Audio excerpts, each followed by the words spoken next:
Shut your mouth, broadcasting.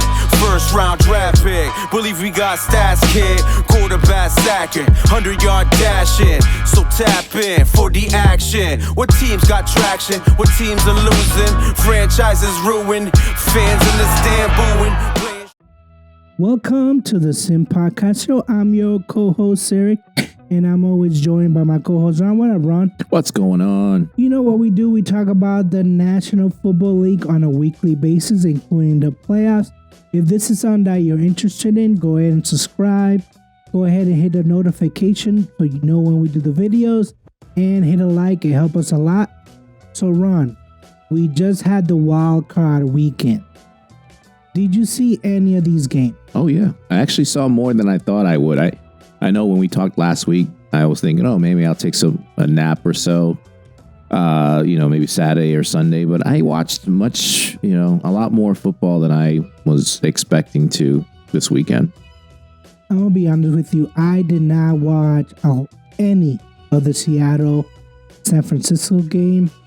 And there was two games where I actually tuned out because I didn't think they were even close. That was the Chargers-Jaguars game. I tuned it out in the first half. And the other game that I tuned out was the Miami-Buffalo game. I thought those two games were going to be blowouts. And I was just like, okay, well, I watched enough. But little did I know that they came back. Right. I mean, I expected the Jaguars-Chargers game to be competitive. I prepared to be up for that game. I did not think the 49ers game would be competitive, and it was for most of that first half. And then the Bills game, I was expecting not to watch any of that, to be honest with you. But that turned out to be competitive until the end. So, yeah, because, I mean, if you look at the spreads, and let's look at the first game, the Seattle Asa. The spreads was 10 points. Now it's just like, is Seattle really going to come close to beating San Francisco? And Geno Smith put up a fight in that game, didn't he? What's your opinion on Purdy? I think he's impressive. He's relatively impressive, but I do think he benefits from being in a good system with really good head coach and a really great defense. I thought there were some really nice plays that he made throughout the game, and I thought there were some plays that he just got away with. And I'm anxious to see what he looks like against a better defensive unit. But I thought, overall, I thought his competitiveness I like. The way he's able to scramble and make plays, I like. I just think he's not going to be able to run away from everyone. He's not going to be able to make some of those throws against the tougher defensive units as we get through in the playoffs. But we both thought that the 49ers were going to win. Mm-hmm. I just didn't think that it was going to be such a high scoring game. I mean, at halftime, Seattle was actually winning by a point. Yeah. And then what happened in the fourth quarter? I'm looking at it. It looks like San Francisco scored 8.6. Yeah, I mean, it was just really McCaffrey taking over the game. Deebo Samuel, he had a big run too, I think, in the second half. San Francisco offensively just took control of the game, and Seattle really didn't have an answer at all in that second half. So it went as we thought, and we'll talk about the next round, but I think San Francisco defense, 23 points, it's kind of the middle of the pack, right? It's not, I mean, if you let Geno Smith score twice, he did have one interception, but do Seattle give Geno Smith? Yeah, I think so. I think he'll be re-signed. I'm sure he's going to probably try to test the market to see what he can get. There's some other teams that are are going to be looking for a quarterback. At the same time, this is a very heavy quarterback draft. Really good guys coming out. But I do see him ending right back there in Seattle at a pretty decent contract, contract extension. So, I think they will still draft a quarterback, but I think Geno Smith has a job waiting for him in Seattle. I think, even though they were eliminated in the first round, I think that he did enough to get there maybe another year or two, maybe a 2 year. I mean, I can even see a longer term contract. I think he played well throughout the entire season. And Seattle, I think over the next couple of years, they got more than one issue, right? Especially on the defensive side of the ball that they need to address. So I think they'll spend the next couple of years just building around him, and they'll continue to play with Geno. I think that's what I would do. The other game that I want to talk about is the game that I actually turned on my TV because I thought Trevor Lawrence was playing so bad in the first half. I mean, 4 picks is you basically can't come back from that. But Did you watch the game? I only watched the first half because I was like, this dude threw 4 picks in the first half. There's no way Chargers lose this game. And then what took place? You tell me because I didn't watch any of it. I mean, so let me just say the first half, I didn't think Trevor played poorly. I thought a lot of the interceptions he threw were his receivers just not being aggressive, and the Chargers defensive backs just being way more aggressive and ball hawking than the receivers were. And as far as what changed, I think in the second half, they had some more movement. They didn't allow the one defensive back, Asante Samuel, just to dominate the game like he did in the first half. And they stuck to their plan too. They kept running the ball. They didn't move away from that at all.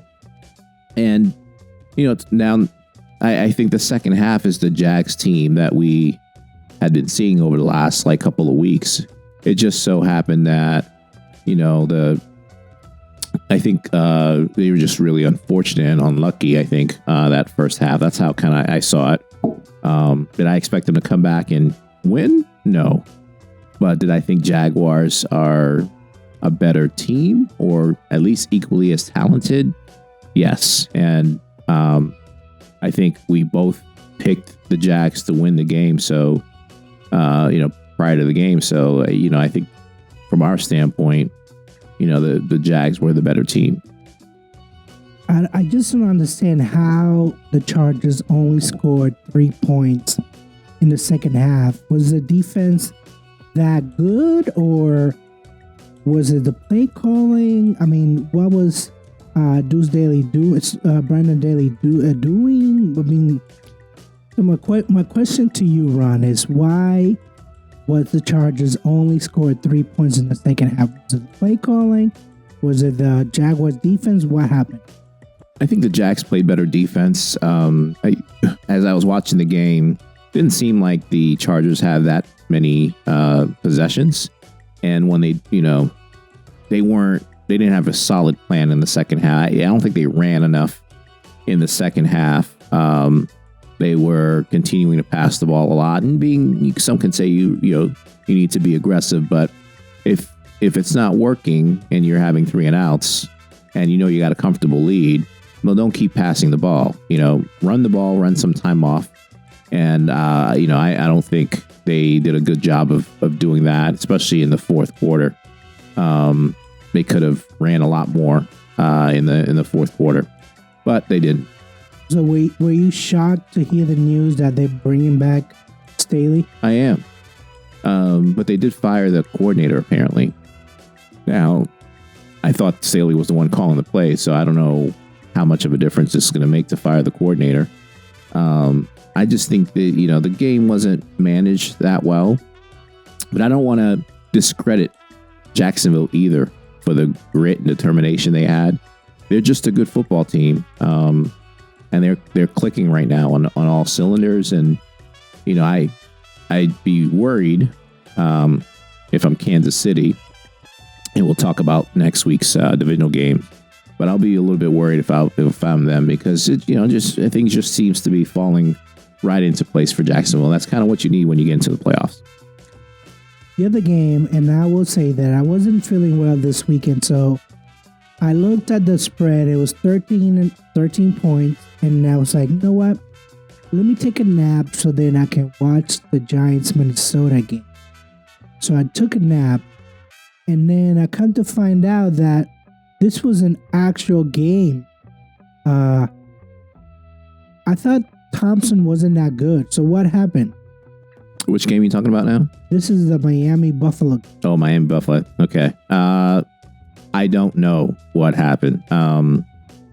Like I said, I expected not to have to watch this game so much. So I don't think I even watched most of the first half, and I didn't turn it on until like in the second half, and I was like, how are the Dolphins still in this? What the heck's going on? I don't know. I just feel like the Bills defense to give up 31 points to a third string.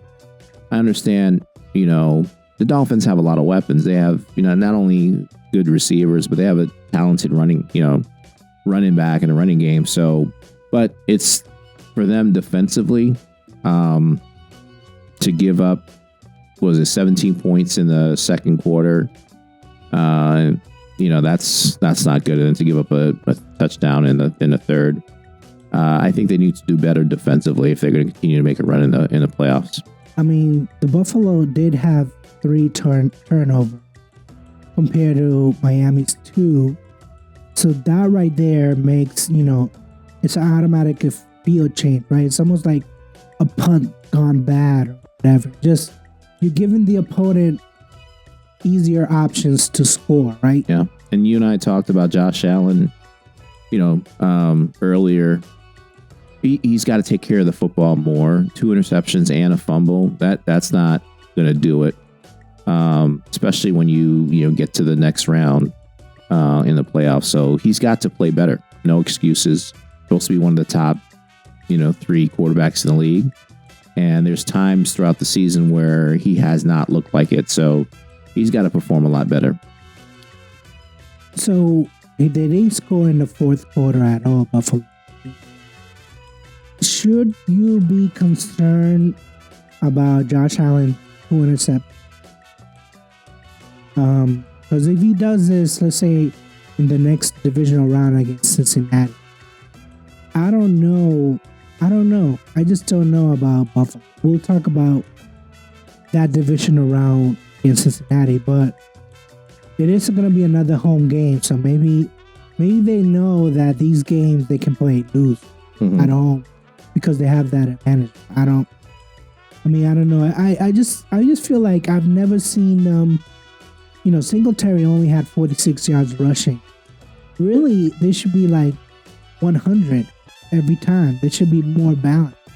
And I feel like you have Josh Allen doing it all. Maybe that's just too much.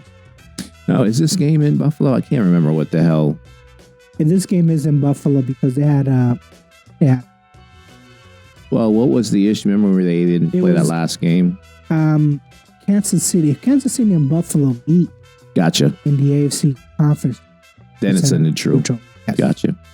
But this one is Cincinnati.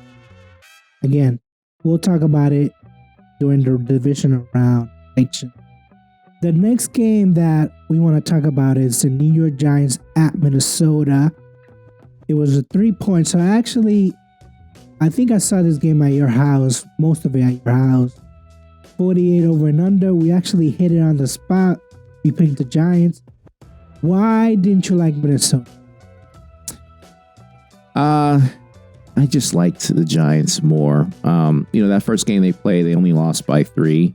And I thought Daniel Jones had been playing so well, and Barkley and what they're doing with the running game. I thought they were going to continue to be effective. Now Minnesota played okay offensively. I thought Cousins had a really good game statistically. It was just that one throw at the end of the game when they needed to execute on the 4th down.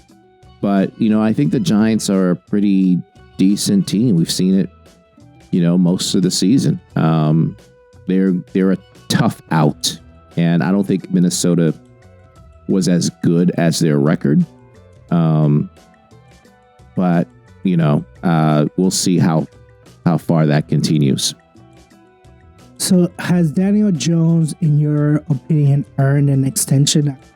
Yes, he's going to get a new contract because he deserves it. And I think finally he's got a coach that, can obviously develop him, and a team that's around him that can focus on what his strengths are and put him in positions to win. He led the team in rushing with 78 yards. He almost had 100. I think, to be honest, he'll get the extension, but I think that he might test the free agent, because I think, this is just hearsay, after 5 years, but 3 different coaches, I think that he finally, it's like that, that relationship that you had for 5 years and just hasn't worked out. They always say, well, now you got a good coach and you're like, no, I'm actually a good player. And with, all the teams out there that quarterback, I think there might be like a little competition. Don't get me wrong. I think that he'll take the extension, but I think he'll test the free agent. Yeah, I see the same thing with Geno. I think they both are going to test to see what they'll get. I just don't think the market for the teams that are interested is going to be that great, because the draft is so loaded this year with quarterbacks. And if, for those teams that are really struggling, like Houston, Indianapolis, the teams that really need a quarterback, Daniel Jones, Geno Smith, they're not going to go in and fix all of their issues, right? So it's better to, in my eyes, instead of paying someone a huge contract, just draft a quarterback and start from scratch. I think it depends on where Sean Payton goes, because if he goes to Denver, he doesn't need a quarterback. Just have Russell Wilson straighten out. Yeah, there's exceptions. Denver's a good one. Tampa might be another one if Brady retires. There's some exceptions for teams. Carolina. Well, because Carolina has a good team, and I don't think the owner wants a rookie. Well, Jets don't want a rookie. They had Zach Wilson out. So there's some teams that want better player. Mm-hmm. I think Daniel Jones this year has proven that if he doesn't make the mistakes that he did previous 4, he was a turnover machine. He's a valuable player, obviously. Mm-hmm. So should we now give Daniel Jones an apology? No, I don't owe him one. You may. I always said Daniel Jones is a good quarterback. He just needs to cut down on the turnovers. But there's, like I said, there's games I watch, even when he was struggling, that he makes Josh Allen type throws. And you're just like, God damn, this guy's got an arm. He has a lot of talent. Or he runs for like 60 yards out of nowhere. The talent was always there. I think it was the pieces around him were holding him back. And I thought that was, obviously it's evident, right? You see what he's doing now. So I think we owe the Giants themselves an apology, because we thought they were a shit show and they were going to, be the same shit show again this year. But they've managed to turn things around. They changed their whole identity, their whole culture, and the whole organization. I think we owe them an apology. Well, I remember that when Chris asked us if they're going to win a Super Bowl with Daniel Jones, we both said no. Are we saying now that the answer is ever? Yeah, with Daniel Jones. Ever is a long time. Well, Daniel Jones is not gonna be there forever. I'm just saying next 4 or 5 years. Yeah, 2 or 3 years. Maybe. It's hard to say, right? I think Philly will be there. San Fran will be there. And then you got some teams, I guess, on the outs, like Green Bay, assuming they don't have Rodgers, Minnesota, assuming Cousins not around that much longer. Dallas will be there. I don't know. It's tough to say. I think Well, let's see what they do next year. Can they build upon the 9 wins they had this year? Can they get to 11 wins next year? And then the year after that, can they get to 12 or 13? That's the progress that every team tries to get. Well, Let's see if they can do the that. Super Bowl without winning the division. I remember that because they were a wildcard team just like this year. So I'm not going to rule it out anymore. Before I was like, yes, you cannot do it with Daniel Jones. But I think that you can if you play conservative ball like they did. I mean, 142 yards rushing compared to 61 is very conservative ball. And he didn't have a turnover. 300 yards is not too shabby. I think, if they had the same game plan against the Eagles, which they might or not. I mean, 31 points like Minnesota. We already knew Minnesota was soft. I just don't think that with the Eagles, going to put up 30. But, hey, go Big Blue. Go Big Blue. The other game, this game I saw the Ravens versus the Bengals. And it was actually closer than we thought. So, did he play really bad or he played so? He had some bad throws. He had one really bad interceptions beginning of the game. I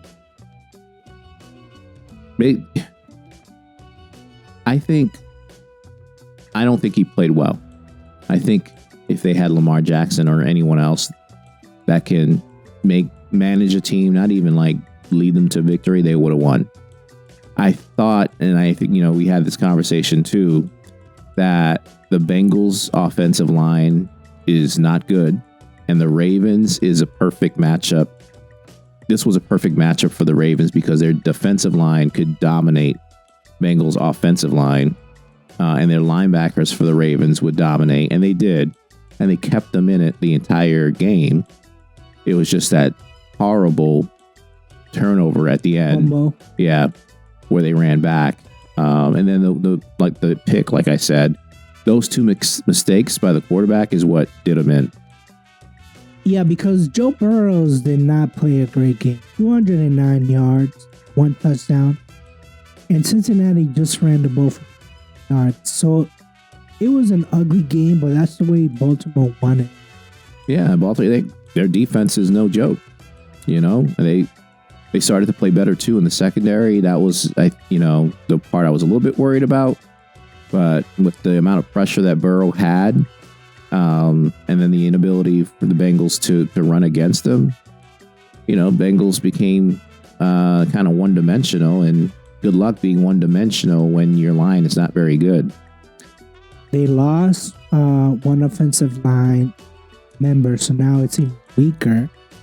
And, the Baltimore couldn't score in the fourth quarter.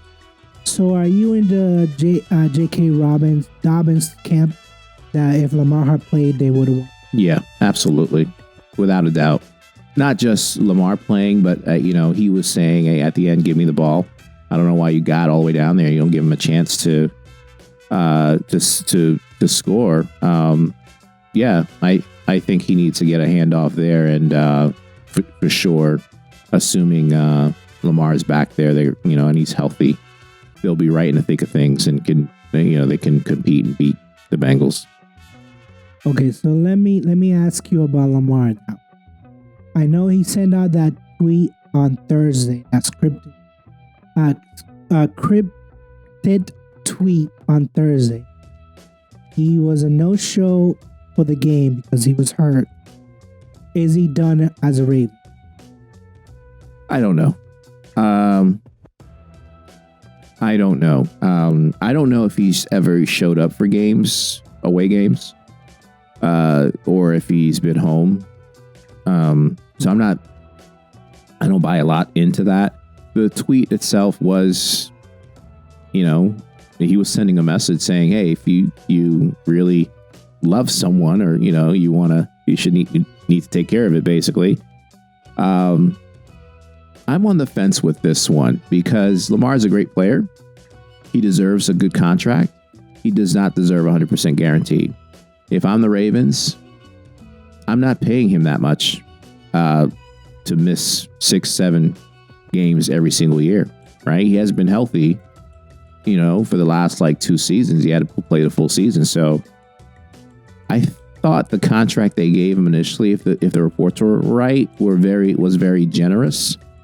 Most of it was guaranteed, not 100%, but a lot of it was guaranteed. And I'll be honest, I'm on the Ravens side with this one. The thing is, and this goes back to the very beginning when I said, you shouldn't have your mom as an, because when you have your mom as an agent, there's no mediator, there's no middle ground. There's no negotiation table, just because the agent gets to be the bad guy. He delivers the news, whether they're good or bad. Then he gets to negotiate. Now there's no middle person. So if the Ravens say we don't like something about Lamar, they actually tell his mom they don't like him. So what is his mom going to do? Saying the exact same thing to Lamar. Well, yeah, and so they're not saying, "Hey, we don't like you." No, they're just saying, "Hey, this is what we think your value is." Yes, exactly. Right, and the mom is, that's your mom. It's right? your mom. Your mom's like, "No." Yeah, your mom is just going to stand her ground. Mm-hmm. Instead of, if it was an agent could be, this is a fair deal. This is a good deal. It's a good deal for the client, or just put those same words but make it more positive. Right. This is why they would like for you to do. So this is a hard situation either way. I just feel like, man, you're basically saying that you don't want to play for the Ravens. So are they going to do the franchise tag? Yeah, he's not saying that. He's saying, hey, you've had your chance. I've done everything I needed to on my end, which he has. Is he going to sign a contract? I think they'll work it out. But like I said, if I'm the GM, I would say, hit the road, Jack. You would walk away? Yeah, hit the road. Listen, I changed my whole team offensively to match your style. Well, that's the thing. Is there's no good guy or bad guy. They should just walk away from it. Yeah. Just walk away. But yeah, and I'll be like, listen, you haven't played. You missed so many games. I've changed the entire structure of this team. Right? And now you don't want to sign. I'm giving you a very competitive contract. And you're going to miss games. And, I would say, have a nice day. There's a lot of quarterbacks in this draft. I can keep the same system and go get one of those guys to play in this system if that's what I want to do. And it's not like a system where the quarterback was being stretched, right? I mean, Lamar is a special talent, but it's not like you needed Lamar to pass for 300-400 yards a game. Right. All you needed him to do was don't turn the ball over, use your legs. It's not there to just run.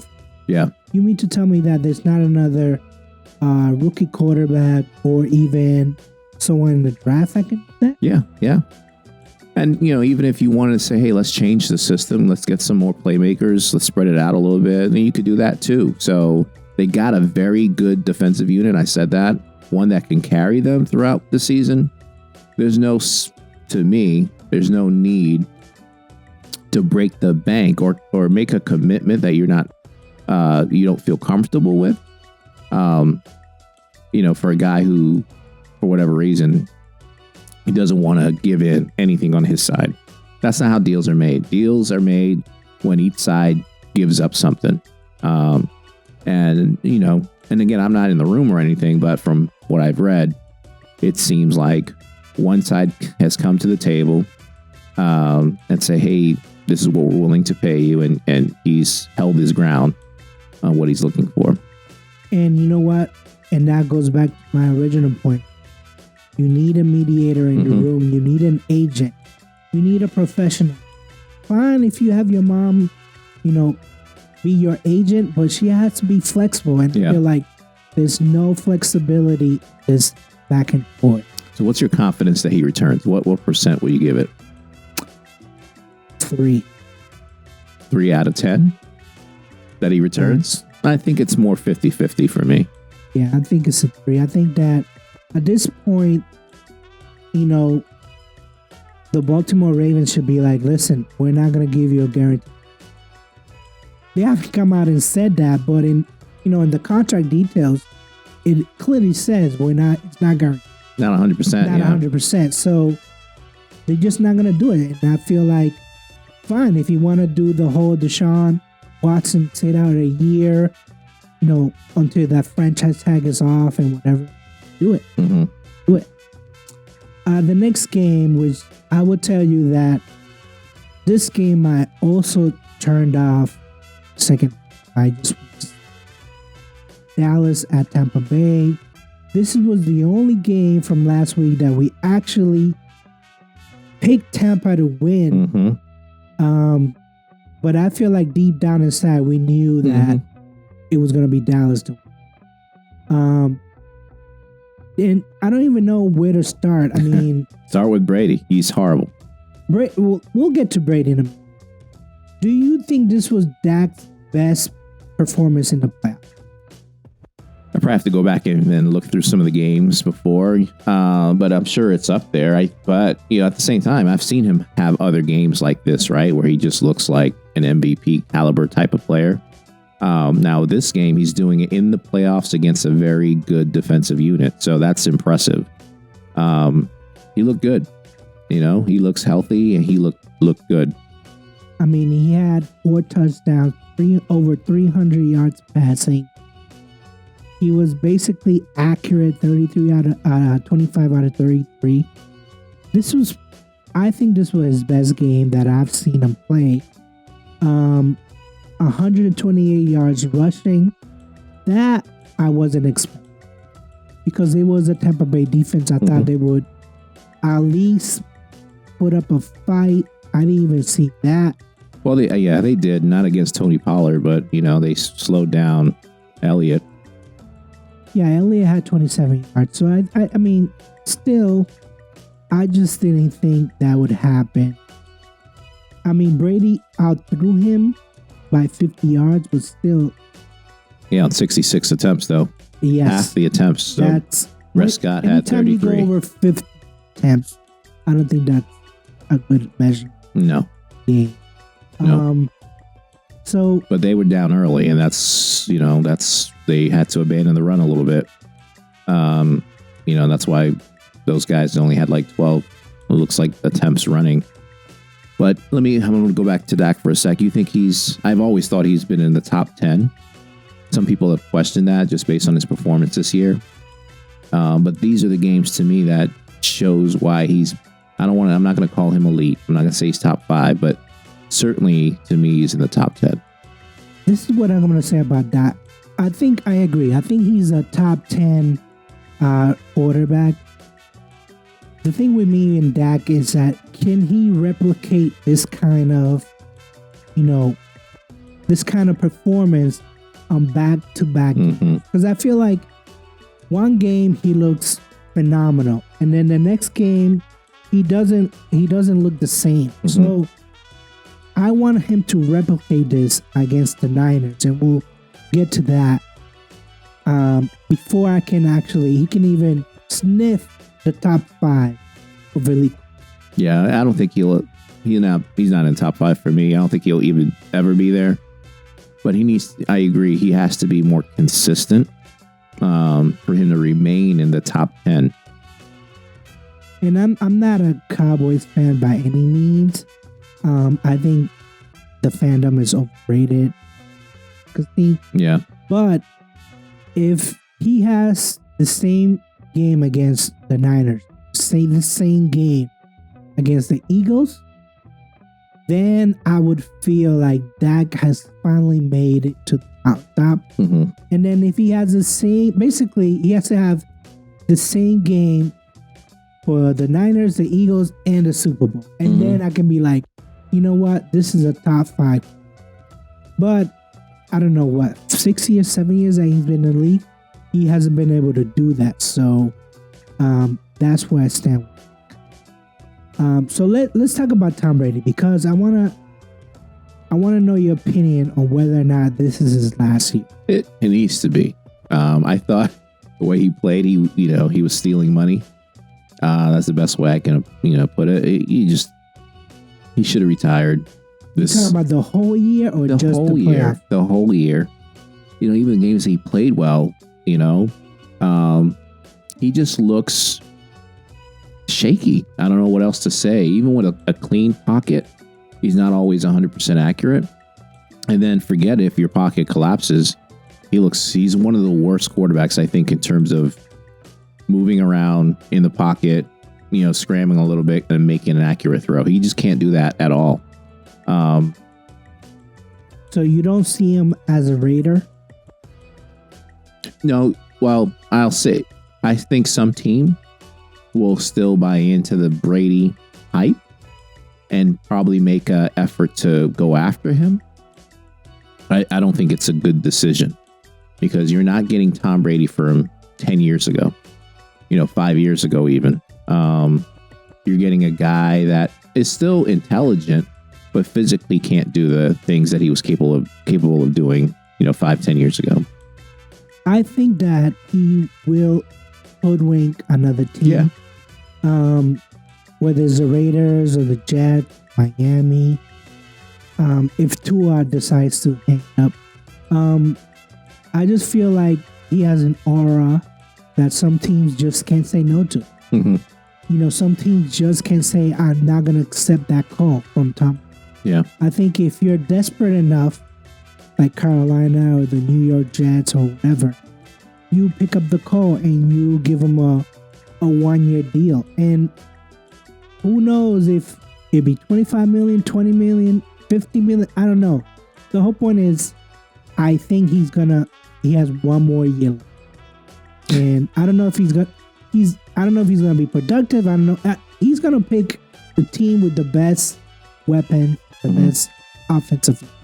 I mean, he's no dummy. Why do you think he went to Tampa? Yeah. He knew he could win them. And he did. But now your time's over. It's kind of like Peyton Manning, right? We saw how Peyton was the last couple of years in Denver.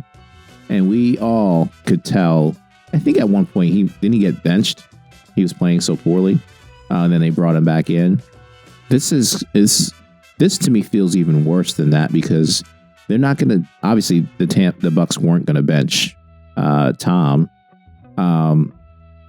But at the same time, you're just sitting there watching, the whole building burn and you're not making any moves. You can't make any moves. You're handcuffed and tied to this 45, 46-year-old quarterback. I think it's time for him to hang it up. But I agree someone is going to go after him and think that they can win with him. So we'll see where he ends up next year. Yeah, I think he will play one more year. I don't know if he plays 2, but he'll play one more year. Okay, so let's go into the divisional round, the final 8. And let's start with Jacksonville or Kansas City. It's a 53 over and under. Kansas City's favored by 8.5. Ron, what's your prediction? Listen, I want to go with an upset here. I really do like Jacksonville. I think they're clicking on all cylinders. If there's any team I feel confident in the AFC that can beat him, I'm more confident about Jacksonville being able to do that than I am about Buffalo being able to do that. Let's put it that way. But I just don't think Jacksonville will have enough in Kansas City, especially to beat arguably the best team in the AFC right now. So I got Kansas City winning 30-23, but I'm privately hoping that Jacksonville pulls off an upset because I'm still soured by that play a couple weeks ago. That ring around the rosy play, and the arrogance, from that I see coming out of Kansas City. It's not a bad look. I don't like it at all, and so I'm hoping Jacksonville can pull an upset, but I see them falling short. Listen, I turn off the TV for a reason. Jackson to start because Trevor Lawrence cannot do that playoff. You just never heard of that. 4 interceptions and you still win the game. Just never heard. And he's on the road. in Kansas City, where the fans are just crazy. Yeah, I'm with you. I think Kansas City Chiefs beat them 31-27. I think it's the same way as the game started with Chargers. Trevor Lawrence is in over his head. The only difference is that Kansas City actually knows what to do in the second half. Mm-hmm. I do see Doug Peterson making some adjustments and them scoring, but I just don't have the same faith that you do with the ups. And I'm not a Kansas City Chiefs fan, but I'm with you. That ring around the rosy was just plain dumb. Mm-hmm. I don't even know. If I was the Raiders, I would just write a letter to the commissioner. I know he wouldn't do anything, but just complaining like, can teams do that? Is that legal? I don't know. I just be mad as hell. Mm-hmm. The next game is the New York Giants at Philadelphia. Eagles are favored by 7.5. Is a 48 over and under. Ron, what's your prediction? Yeah, so 2 games in a row where it looks like I'm pushing the over-under. So I have 53, which is what the over-under was for the Kansas City-Jacksonville game. I was right at 53, and I'm right at 48 here. So I got Philly winning this 27-21. I have Philly still going to the Super Bowl, and Jalen Hurts, is going to get healthier and healthier as we get through the playoffs, and I think he's going to start to go back to his old self. And speaking about the Giants, they still are limited in some areas, right?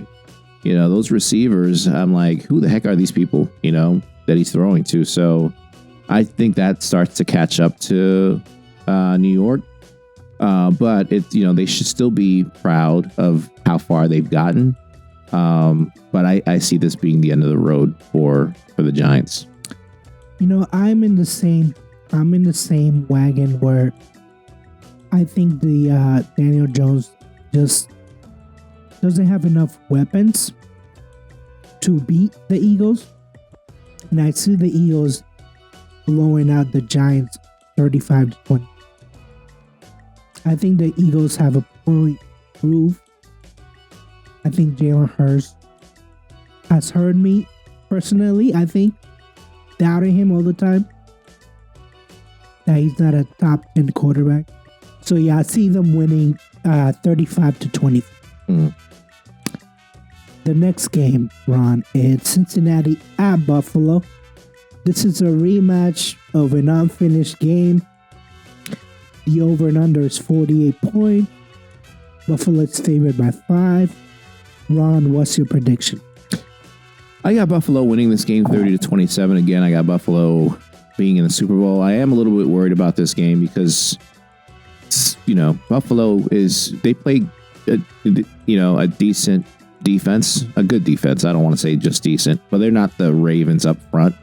So I do think Burrow can single-handedly lead them to a victory here. So I'm a little worried. And then obviously the turnovers with Josh Allen over the last 6, 7, 8 weeks.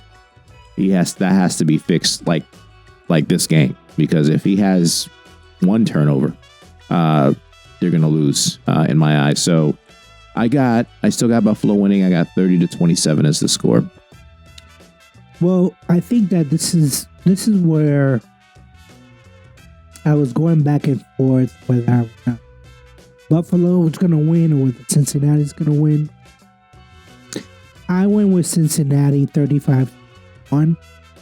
I just don't like the way Josh Allen's been playing. He's been very careless with the ball. I think that's going to catch up with him.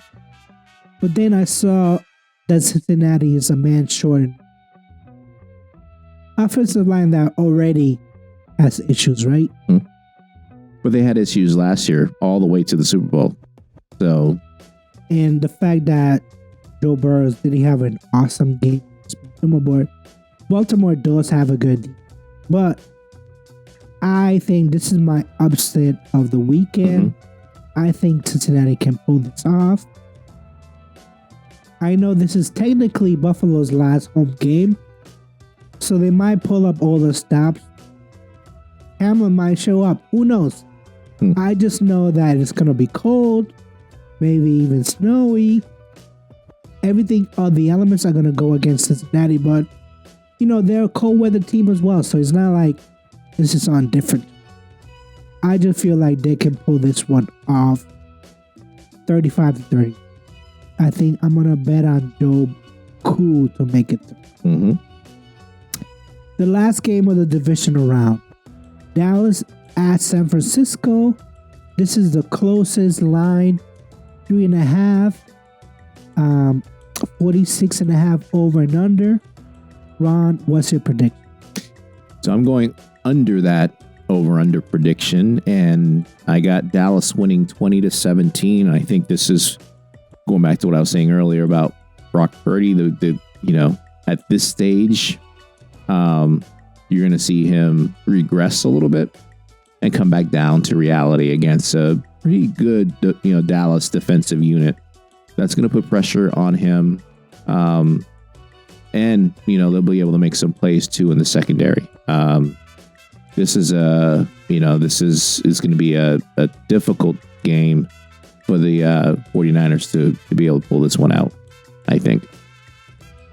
I think if Dak has shown us in a history before is that he doesn't have complete games back to back. And I think this is one of the games where he's not going to have a good game. I actually see San Francisco winning 24-17. I think the Niners defense shows up. I think Dak makes a couple of turnovers.